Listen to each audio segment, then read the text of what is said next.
part droit et l'autre aussi part droit et que ça forme l'angle.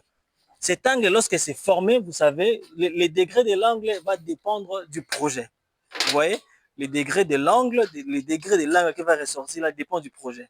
Et c'est à partir de là où vous allez mettre les points, l'axe là-bas et de l'autre sens. Quoi que ce soit une fondation en semelle filante ou semelle isolée, il faut d'abord sortir, d'abord mettre les chaises. Les amis, bonjour. Aujourd'hui, je vais vous parler de l'implantation.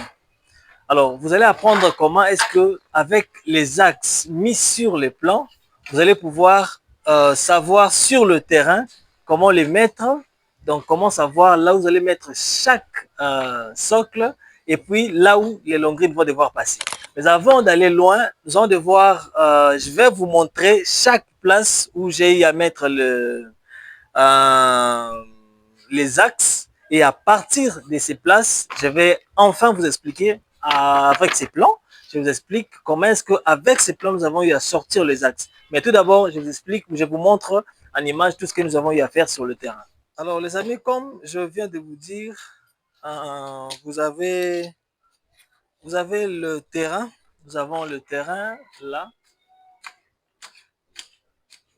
Alors, visiblement comme ça, peut-être vous ne voyez pas la forme, mais la forme de ces terrains est une forme trapèze irrégulier. Alors, si vous êtes dans la technique ou construction, vous connaissez déjà lorsque nous parlons de trapèze, mais trapèze qui est irrégulier. Alors, pour juste information, trapèze irrégulier, c'est lorsque nous avons une longueur de ces côtés, nous avons parallèle à l'autre côté.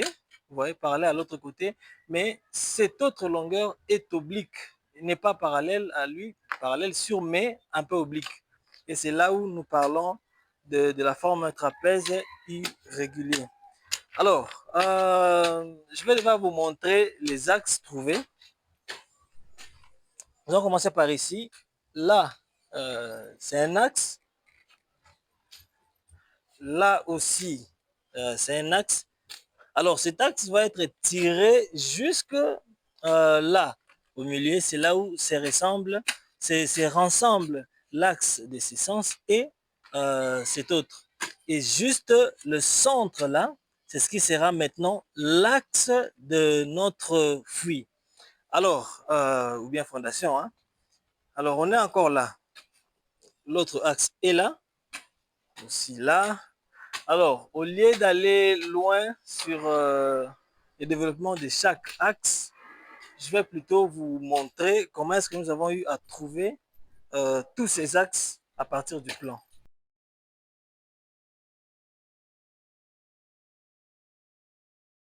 Les amis, actuellement, nous allons passer à l'explication sur les axes que je vous disais. Nous avons eu les axes à chaque chaise. Sans d'abord, vous le savez, sur l'autre vidéo, nous avions parlé des chaises. Les premières des choses à placer sur les chantiers afin de ressortir les axes ou les longueurs ou largeurs des fondations. Quoi que ce soit une fondation en semelle filante ou semelle isolée, il faut d'abord sortir, d'abord mettre les chaises. Si vous pouvez filmer les chaises dans les chantiers. Les chaises, donc tous les bois que vous voyez qui encercle le chantier, c'est ça ce qu'on appelle chaise. Et vous le savez très bien, nous avions parlé de cela dernièrement. Alors, après chaque prise de chaise, si vous pouvez me prendre, après chaque prise de chaise, nous avons pris les chaises dans tout le côté, dans le terrain, et vous verrez que à chaque lieu, il y a les rencontres de ces ficelles. Vous voyez, il y a rencontre de celui-ci et là. Donc, cet axe a donné ici, et l'autre axe a donné aussi là. Nous avons ici le centre. Et c'est à partir de ces centres, alors ceux qui savent voient déjà que nous sommes sur une fondation à semelle isolée. Parce que si ce n'était pas semelle isolée, nous n'aurons pas seulement des fils comme ça passés seuls.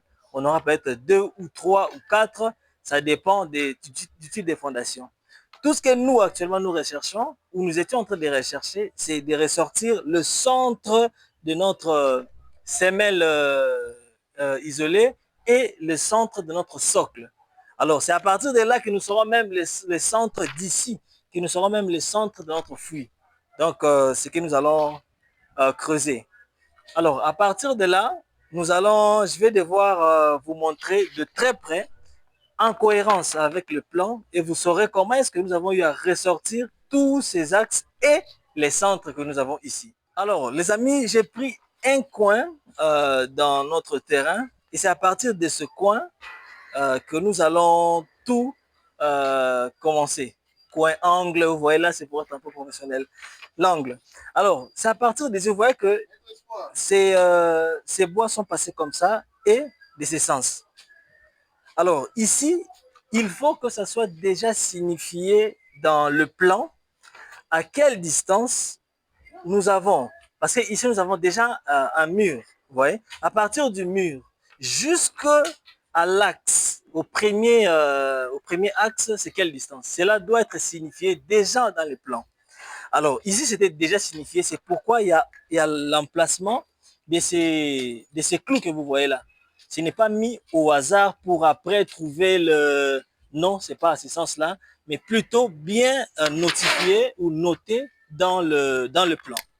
Alors, une fois à ce sens, vu que les plans ressemblent, je ne peux pas montrer les plans malheureusement, donc une fois à ce sens, nous avons ressorti cet axe.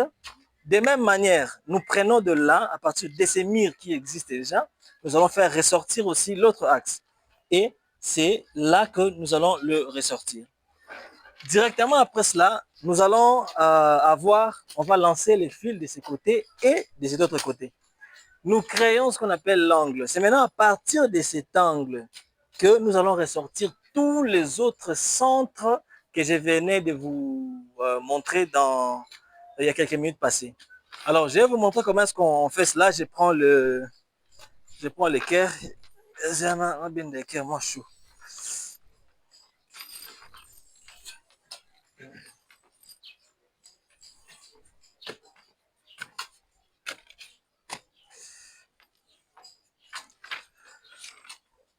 Alors, une fois nous ressortons ici, il faut un peu rapprocher. Et moi, hein? Une fois nous sommes ici, sachez que après avoir pris cet axe et cet autre axe, nous n'allons pas directement lancer les ficelles, non, ou les cordons. Nous ne lancerons pas cela. On va juste, il y aura sûrement quelqu'un, il doit y avoir quelqu'un là-bas, une autre personne là-bas, et de ces sens. Alors, à partir de cet angle, à partir de cet équerre, nous allons ressortir. Bon, pour remettre la parenthèse, sachez que ce n'est pas seulement avec cet angle que nous créons, nous faisons l'implantation. Il y a plusieurs autres moyens de faire l'implantation avec beaucoup d'autres outils. Mais ce que nous avons ici, c'est ce que nous allons utiliser.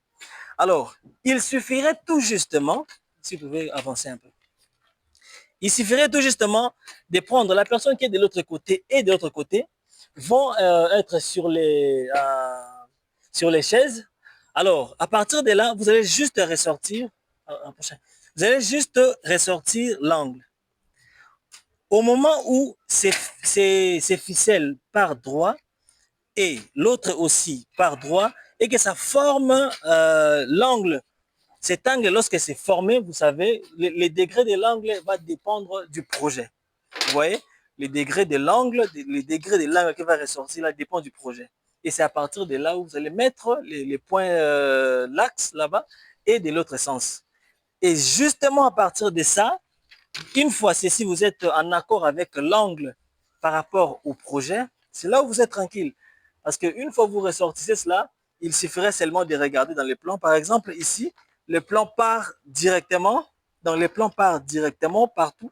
Et nous allons commencer à placer nos axes et nous aurons les centres de nos fondations, voilà, de notre fondation ou de nos fondations.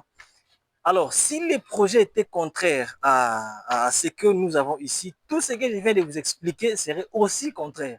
Vous voyez? C'est pourquoi au début, je vous ai montré la forme du terrain pour que vous sachiez comment est-ce que nous avons à faire l'implantation.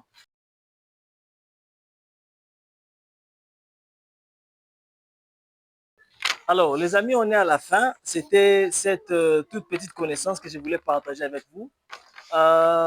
J'attends vos commentaires, j'attends les partages, j'attends tout ce que vous avez comme avis ou idée dans les commentaires. Merci, on se voit à la prochaine vidéo.